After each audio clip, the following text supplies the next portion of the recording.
श्री सतीश चंद्र मिश्रा जी। धन्यवाद। मैं सिर्फ इतना एक अपनी बात शुरू करने वाले आधा सेकंड लेकर ये कहूंगा मैं आप बोलिए, you know how to speak. in time में कैसा कर सकते? Please please please. सब के लिए वो सब के लिए बांटा, सबके लिए बांटा। इनके पास 5 घंटे, हम लोग पास 5 मिनट। नहीं, वो तो क्या करे, उनके नंबर उतना है, आपका नंबर की बात नहीं, तो इसमें नहीं, आप समझौता करिए, कोई प्रॉब्लम नहीं इधर में। हम लोगों ने तो प्लीज प्लीज सतीश जी। मैं हमेशा से अपनी मैं बगैर पढ़े मैंने बात की, लेकिन आज आपने समय की बाध्यता कर दी है, तो मैं चाहता हूं कि कम से कम जो हमारी बातें हैं वो रिकॉर्ड में जरूर आ जाएं, और इसलिए मैं इसको पढ़ने का कार्यक्रम कर रहा हूं आपकी इजाजत से, जिससे कि समय बाध्यता जो आपने कर दी है उसकी वजह से। किसानों के बारे में सबसे पहले मैं कहना चाहूंगा कि आप किसानों को रोकने के लिए, आज उनके आंदोलन को रोकने के लिए, उनके प्रोटेस्ट को रोकने के लिए आप इस समय आपने खाई खोद दी है। खाई ये उनके लिए नहीं खोद रहे हैं, ये हम कहना चाहेंगे खाई अपने लिए खोद रहे हैं। जवानों को बंदूक लेकर खड़ा कर दिया है, पानी की बौछारें डाल रहे हैं, आंसू गैस के गोले छोड़ रहे हैं, उनका पानी बंद कर दिया, उनका खाना बंद कर दिया, यहाँ तक कि आपने शौचालय भी बंद कर दिए, और ये भी नहीं सोचा कि उसमें महिलाएं भी हैं, और ये ह्यूमन राइट्स का कितना बड़ा वायलेशन है, इसको आपको देखना चाहिए था। सड़क में कांटे की कील गाड़ दिए। इतनी तैयारी तो पाकिस्तान के बॉर्डर में भी शायद सरकार ने नहीं की होगी जितनी की दिल्ली के बॉर्डर पे कर दी है। जो हमारे अन्नदाता हैं उन्हें आज देश के दुश्मनों का दर्जा दिया जा रहा है। याद रखिए, ये किसान जिनके पास खाने को कुछ नहीं है, खोने को कुछ नहीं है, इन्हें आप डरा धमका कर और उन पर अपना कानून थोप नहीं सकते, जो कानून उनको पसंद नहीं है। हमारी समझ में नहीं आ रहा है कि जब आप 1.5 साल के लिए इस कानून को रोकने के लिए तैयार हो गए हैं, तो फिर ऐसी कौन सी मजबूरी है कि आप इसको वापस लेने में हिचकिचा रहे हैं। आप 1.5 साल के लिए रोक रहे हैं, आप 3 साल के लिए अनाउंस कर दीजिए कि रोक रहे हैं, तो शायद किसान कहेंगे कि अगले चुनाव के बाद हम देखेंगे कि क्या होने वाला। हमारी आपसे प्रार्थना है कि अपना ईगो छोड़कर, बड़े बनकर, और आप इन किसानों को इनकी मांगों को मानते हुए इन तीनों कानूनों को वापस करें। बहुत अफसोस की बात है कि सत्ता पक्ष के एक व्यक्ति ने कल कह दिया कि हम ये कोई भी व्यक्ति किसानों के बारे में कह रहे थे किसी दूसरे के ऊपर बोझ नहीं बनना चाहिए। ये बोझ नहीं है, ये हम लोगों को खाना देते हैं, अन्न देते हैं, इनको बोझ कहना बहुत ही निंदनीय बात है। ये कैसी जिद है आपकी, कैसा ईगो है आपका, जिसको कि आप खत्म करना नहीं चाहते हैं और 3 कानूनों को वापस लेना नहीं चाहते हैं। किसान जो हैं वो आप ही के बच्चे हैं, आपके भाई हैं, बहन हैं, माता हैं, पिता हैं, उनको आपने देशद्रोही बना दिया। उनको आपने कह दिया कि ये तो टेररिस्ट हैं, और मीडिया के माध्यम से, मीडिया को इस्तेमाल करके, क्योंकि मीडिया भी 10% को छोड़ दीजिए तो बाकी सब जो है इंडस्ट्रियलिस्ट के हाथ में है, और उनको आपने उन 10% के ऊपर भी इतनी दहशत फैला रखी है कि मीडिया को आज आपने एक पिंजड़े में बंद तोते की तरह बना दिया है कि जो उसको पढ़ाया जाएगा, जो रटाया जाएगा, वो मीडिया का व्यक्ति वही बोलता रहेगा दिन भर, और आपसे भी चाहेगा कि आप यही बोलिए। फार्म इंश्योरेंस पुलिस फोर्स में इनके ही घर के बच्चे रहते हैं, जिनको आप आज जवानों को आपने खड़ा कर दिया उनके विरोध में कि आप इनके लिए तैयार रहिए, आंसू गैस लेके तैयार रहिए, गोली लेके तैयार रहिए, और इनको जरूरत पड़े तो गोली चलाइए। तो ये उन्हीं के बच्चे उस फोर्स में भर्ती हो रहे हैं, और यही जो बच्चे, इन्हीं के बच्चे देश के बॉर्डर्स में भी हम लोगों की सुरक्षा करने के लिए वहां पर तैनात हैं, और हमारी आपकी सुरक्षा करते हैं।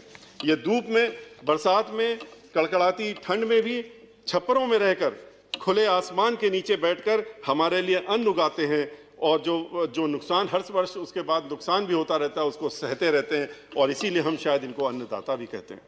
सरकार इन्हें 500 रुपया महीना देकर अपनी पीठ थपथपाती रहती है और कहती है कि हमने इतने 1000 करोड़ रुपए किसानों को दे दिए। 500 रुपया महीना दे करके आप इनको खरीदना चाहते हैं और इनके ऊपर कानून थोपना चाहते हैं। इन 3 कानूनों से किसान को भय लगता है, और सही भय लगता है। उनको भय लगता है कि आप इनकी ज़मीनें हमेशा के लिए इनसे छीन लेंगे। आप जिस तरीके से कुछ चुनिंदा इंडस्ट्रियलिस्ट के हाथों में एक एक चीज को बेच रहे हैं, चाहे रेल हो, तेल हो, गैस हो, जमीन हो, आसमान हो, आपने सब चीजें इनको बेचने का काम, अब तो आपने नदी किनारे पोर्ट्स भी बेचने का काम कर दिया, LIC को बेचने का काम कर दिया। LIC जो जहां पर कि लोगों की लाइफ इंश्योर्ड रहती है उसको भी आपने बेचने का काम तय कर लिया कि इनके हाथ में बेच देंगे। तो ऐसी स्थिति में आज आप बैंक को भी बेचने की तैयारी में आ गए। आपने कह दिया कि हम प्राइवेट बैंक भी और बेच रहे थे, अब आप सरकारी बैंक बेचने की बात कर रहे हैं।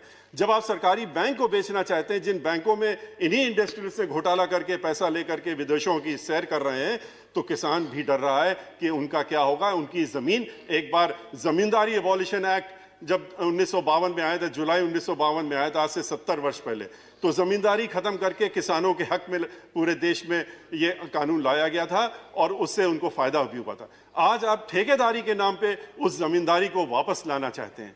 आज इन किसानों से जमीनों की उनकी लेन देन करके, उनके पट्टे करा करके, उनके ठेके में लेकर के आप उनको इस जमीनों से महरूम करना चाहते हैं। इसीलिए वो परेशान हैं कि इसके बाद इन जमीनों का क्या होगा और हमारे साथ क्या होगा। कानून के बारे में आप अच्छी तरह से जानते हैं, जो 3 कानून बनाए गए उसमें एक नहीं अनेकों खामियां हैं। किसानों के हक की कोई चीज नहीं है। SDM तय करेगा कि कौन, अगर कोई बात होती है तो SDM तय करे। SDM आपकी सुनेगा, इंडस्ट्रियलिस्ट की सुनेगा कि या एक गरीब किसान की सुनेगा। उसमें अपील और रिवीजन और रिव्यू की पावर है।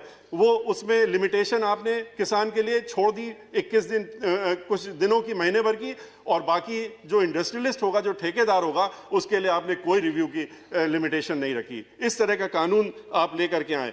MSP के लिए किसान लड़ रहा, कह रहा कि आप MSP जोड़ दीजिए। आप MSP कानून में क्यों नहीं डालते हैं? MSP इसलिए नहीं डाल रहे हैं क्योंकि आपकी नीयत साफ नहीं है। अगर नीयत साफ होती तो MSP डालने का कानून में क्या परेशानी है? आप बार बार बाहर कह रहे हैं, हर जगह कह रहे हैं कि हम तो MSP देंगे, आप क्यों परेशान हो रहे हैं? तो MSP अगर आप देना चाहते हैं तो आप इस कानून में MSP की बात क्यों नहीं रखते हैं? ये तो एक ऐसी ही जिद हुई कि हम जो चीज नहीं, आप ये कहते हैं कानून हमारा, इसलिए हम इसको लेके आ रहे हैं क्योंकि किसानों का भला हो जाएगा, किसानों का उद्धार हो जाएगा।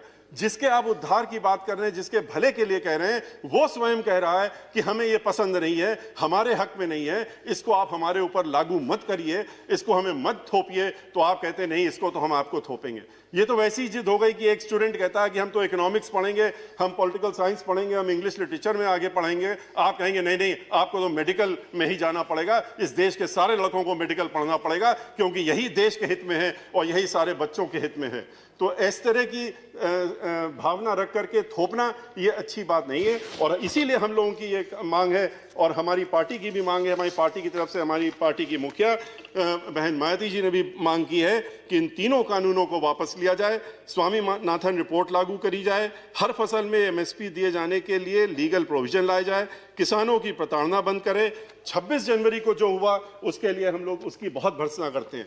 हमारे लिए भी झंडा जो है, इस देश का तिरंगा जो है, वो जान और शान और हर चीज के लिए सबसे ऊपर है। और हम लोग भी उसके अगर कोई भी उस पर दाग लगता है तो हम लोग उसको सह नहीं सकते। ऐसे लोग जिन्होंने इसमें लगाने की कोशिश की है और लाल किले में चढ़ करके उन्होंने तिरंगे झंडे को नुकसान पहुंचाने की कोशिश की है, उनके खिलाफ सख्त कार्रवाई होनी चाहिए। और उनको मैं आखिरी में 2 मिनट आपसे इसलिए मांग रहा हूं कि प्रेसिडेंशियल, अब आपने चूंकि कह दिया था कि किसान का अलग होगा और वो अलग नहीं होगा, तो एक साथ होगा, तो इसलिए दोनों पे बात करना जरूरी है। तो इसलिए मैं बहुत ही शॉर्ट में अपने प्रेसिडेंशियल जो एड्रेस है उसके बारे में और बातें जो है उनके बारे में कुछ बातें कहूँगा। जहाँ तक आज देश में अनएम्प्लॉयमेंट इस कदर बढ़ गया है कि मैक्सिमम स्तर पर अनएम्प्लॉयमेंट बढ़ा हुआ है। 2 करोड़ नौकरी देने का वादा किया था, जिस तरह से आपने 15 लाख रुपए देने का वादा किया था गरीबों को उस सालाना, लेकिन 1 करोड़ से ज्यादा नौकरियां जाने का काम हो रहा है। ये सब डीमोनेटाइजेशन का असर है। उसके बाद से आज के रोज PhD स्टूडेंट्स जो हैं वो भी क्लास 4 की नौकरी के लिए दरखास्त लगाते हैं तो लाखों में दरखास्तें आती हैं। इस स्थिति में आज हम लोग पहुंच गए हैं। एजुकेशन की पॉलिसी आपने ऐसी बनाई है जिसमें कि आप ये नहीं देख रहे हैं कि एक PhD को कहते हैं कि आप नर्सरी पास बच्चे को पढ़ाने का काम करिए, वो भी उसके पहले एलिजिबिलिटी टेस्ट पास करिए। इसकी वजह से जो अनेकों MBA हैं, जो और पढ़े लिखे पोस्ट ग्रेजुएट स्टूडेंट्स हैं, उनको नौकरियां नहीं मिल रही, जो पहले पढ़ाने का काम करते थे, जिन्होंने हम लोगों को भी पढ़ाने का काम किया। वो कोई PhD होल्डर्स या खाली वही नहीं थे जिन्होंने पढ़ाने का स्कूलों में काम किया, वो ग्रेजुएट्स भी थे, पोस्ट ग्रेजुएट से पढ़ाते थे। आज आपने LIC को बेचने का जो डिसीजन लिया है वो बहुत ही घातक है। 49% पहले आप स्टेक बेच रहे थे, अब आपने 75% बेचने का। एक व्यक्ति होता है, उसको लगता है कि हमारी लाइफ इंश्योर्ड है या हमारे बाद हमारे बच्चों को इंश्योरेंस मिलेगा। आज आप उसको भी प्राइवेट हाथों में बेच रहे हैं। जिस तरह से आप हर चीज को बेचने का काम कर रहे हैं, ये उचित नहीं है। Thank you Satish ji. Sir, I'll take You have taken already 9 minutes, please. Sir 10 minute की हमने छूट मांगी थी, 10 मिनट की छूट मांगी थी। अच्छा, हम एक खाली हेल्थ के बारे में बात करके अपनी बात समाप्त करना चाहेंगे। आपने हेल्थ स्कीम के बारे में कहा है, आपने प्रेसिडेंशियल अपनी एड्रेस में ये भी कहा है, माननीय राष्ट्रपति जी ने कहा है कि बहुत सी चीज़ें हम लोग कर रहे हैं, जितने देश में आप बढ़ावा कर रहे हैं वो सब, लेकिन अल्टीमेटली तो प्राइवेट हाथों में ही जाने वाला है। तो देश के पास कहाँ रहने वाला है? 2-3 प्राइवेट जो लोग हैं उन्हीं के हाथ में इसको भी बेच देंगे आप। हेल्थ स्कीम में आपने कहा है कि आपने बहुत किया, बहुत अच्छा किया, लेकिन आप ये भी तो देखिए कि इसमें और भी आगे बढ़ने की जरूरत है। हमने पिछली बार भी माननीय सभापति जी के सामने भी हमने ये बात कही थी कि कैंसर के पेशेंट्स पूरे देश में रोज हर महीने लाखों की संख्या में बढ़ रहे हैं। कैंसर का ट्रीटमेंट जो होता है उसके लिए मशीन चाहिए होती है, लीनियर एक्सरे मशीन चाहिए होती है, और लीनियर जो एक्सलेटर मशीन होती है वो सिर्फ विदेशों में बनती है और 2 ही कंपनियां बनाती हैं। उनको यहाँ पर ला करके अगर हेल्थ सेक्टर हमको बढ़ाना है तो उनके लगाने के लिए प्राइवेट लोगों को आगे आने की इच्छा अगर हो या किसी को भी लगाना हो तो उनके पास कैपेसिटी होनी चाहिए। अनफॉर्चुनेटली ये बात मैंने पहले भी कही थी, आपने ये एक बार फाइनेंस मिनिस्टर से भी माननीय अध्यक्ष जी कही थी कि इस पर ध्यान दिया जाए कि उसमें आप 27% जो है इंपोर्ट ड्यूटी लगाते हैं, 27% इंपोर्ट ड्यूटी, वो 12-13 करोड़ की मशीन आती है उसमें 27% और दे। इस वजह से आज इसमें आप कितना कमा लेंगे साल भर में? 50 करोड़, 60 करोड़। लेकिन इसकी वजह से आज कैंसर की वजह से लोग मर रहे हैं और उनको दिक्कत हो रही। MRI, CT, इन पे जो है इंपोर्ट ड्यूटी खत्म होनी चाहिए, टैक्सेस खत्म होनी चाहिए। इसी के साथ में अपनी बात। Thank you very much sir. मेरा सुझाव ये है, आगे बजट भी है, कुछ लोग मेरे ख्याल से प्रेसिडेंट्स एड्रेस और बजट दोनों मिला के बोल रहे हैं। उनका दूसरा आदमी बोले कि मुझे मालूम नहीं, बट इसको भी थोड़ा ध्यान में रखिए। सरदार बलवेंद्र सिंह बुंदर,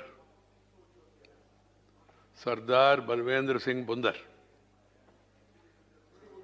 सरदार बलवेंद्र सिंह बुंदर नहीं, नहीं। श्री अब्दुल वहाब, अब्दुल वहाब,